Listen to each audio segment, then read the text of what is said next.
When you picture a hacker, what do you see? You probably imagine some person in a hoodie, right? Hunched over a glowing screen, green code flying everywhere, trying to break into the mainframe. Well, I'm here to tell you, the reality is way less Hollywood, but honestly, it's a whole lot more interesting. So let's actually pull back the curtain and see what hacking is really all about. And this, right here, is the absolute heart of the matter. You've got to forget this whole idea of memorizing thousands of lines of complicated code. That's not the game. The real foundation of hacking, and really all programming, has nothing to do with memorization. It's about a way of thinking. So that brings us to our first big idea, logic over languages. We're going to really break this down because once you get this, I promise everything else just starts to click. Okay, so check this out. On the left, you've got the myth we just talked about. This idea that you need to be some kind of walking encyclopedia of programming languages. But the reality, over on the right, is so much simpler. It's just about understanding a process step by step. I mean, think about it. If you can write down a recipe or give someone directions to your house, you're already using this exact kind of thinking. So what even is programming then? At its core, it's just this: giving a computer a set of instructions. And the key word here is exactly. See, computers are amazingly powerful, but they're also unbelievably literal. They don't guess what you mean. They do precisely what you tell them to do, which is why the logic behind your instructions is so important. And all of this powerful logic, it's really just built from three super simple ideas. First, you've got variables. Just think of these as little labeled boxes where you can store a piece of information. Then you have conditions, which are basically just decision points, like if this happens, then do that. And finally, you have loops, which just let you repeat something over and over again. Seriously, that's it. Pretty much every app, every website, every piece of software you've ever used is just a clever combination of these three things. You know, different programming languages are just tools to express that logic. A language like Python is super popular because it's easy to read. It almost looks like plain English. But the core logic, those variables, conditions, and loops, that works the same way whether you're using Python or Java or C++ or anything else. Once you get the thinking part down, the language is just detailed.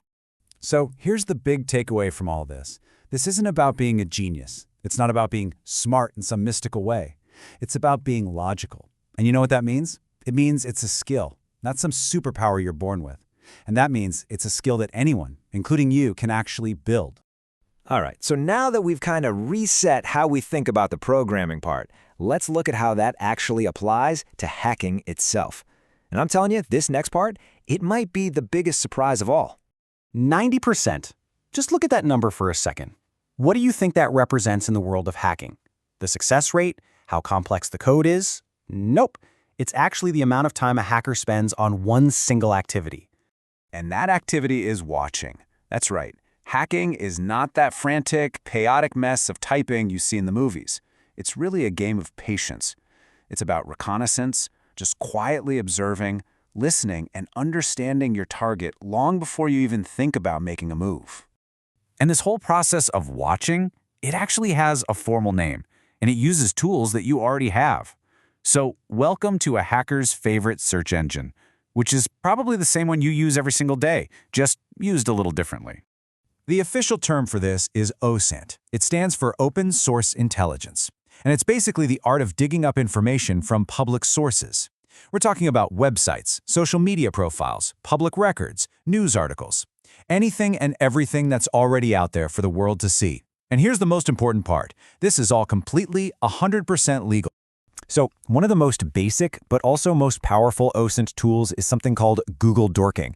This is just a fancy name for using advanced search commands in Google to find really specific stuff. For example, if you type in siteexample.com, file type PDF, you're telling Google, hey, I only want to see PDF files from that one specific website. It's like having a superpower filter for the entire internet, and it can uncover all sorts of things like internal reports or employee lists that maybe were never supposed to be public.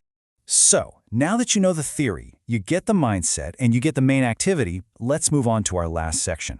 We've got a little mission for you to try this out yourself, and also a very, very important warning. All right, here's your challenge. Open up a new tab and try it. Use that cite command with your school's or your company's website address, and then add the file type PDF command. Go on, give it a shot. You might be really surprised what kind of public documents, like old reports or staff manuals, are just sitting there, indexed by Google, waiting to be found. Okay, and now for the serious part. I absolutely cannot stress this enough. This knowledge is for understanding and for defense. The whole point is to see how information can be found so you can be smarter about protecting it. Never, ever use these techniques to target people, to harass anyone, or to try and get into systems you don't have permission to be in. That's when you cross a very clear line from curiosity into illegal activity. Don't do it. So, we'll leave you with this final thought to chew on. We've seen that real hacking is less about force and much more about the clever, patient gathering of information. So, if that's true, and if information really is the most powerful tool, what does your own digital footprint say about you? What story is it telling?